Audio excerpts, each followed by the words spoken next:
जे ब्रह्मपुर सहरर वृद्धि निश्चित भाव में ब्रह्मपुर सहरर रास्ता को चौड़ा करने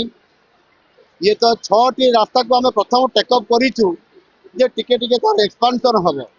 चौड़ा हम और से पाखापाखि 53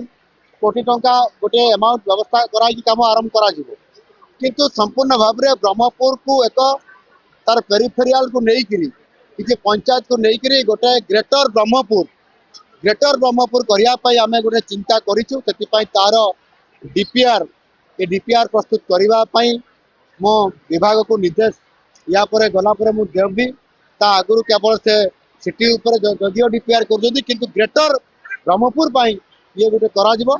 आगामी दिन में निश्चित भाव में ये ब्रह्मपुर सहर को आहरी अधिक गुरुत्व दिज्व जहाद्वारा मुझे कहती जे एठिकार प्रतिभा को आठिकार लोकंर जीवन मान धारण एवं से केमी अधिक आमनिटीज पाइपर या गुरुत्व देकर आम सरकार विचार कर ब्रह्मपुर सहित जयपुर को जोड़ा इकोनॉमिक करियर एक कॉरिडोर हिसाब से या 6 लेन करवा 6000 कोटी ऊर्ध्व टंका व्यवस्था करवा एवं ता सहित आज अनेक जो इंटीरियर रोड गुड़िक अच्छी दक्षिण रु पश्चिम पूर्वर आपंकर पश्चिम एवं उत्तर रु पूर्व पर्यंत सबू अंचल को ये कवर करने आम पाखापाखि प्राय 45,000 कोटी टंकार एक बड़ गोटे पैकेज करूँ जो केंद्र सरकार भी आम वार्स डिपार्टमेंट को सिग्नाल देते ये अर्थ ओडिशा खर्च हम आले भित्तिभूमि क्षेत्र में ओडिशा निश्चित भाव में बहुत आगे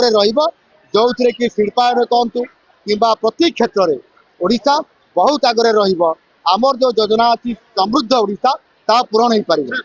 जदि आपंक आम भिडी भल लगा तेब आम चैनल को लाइक शेयर और सब्सक्राइब करने को जमा भी भूलु नहीं।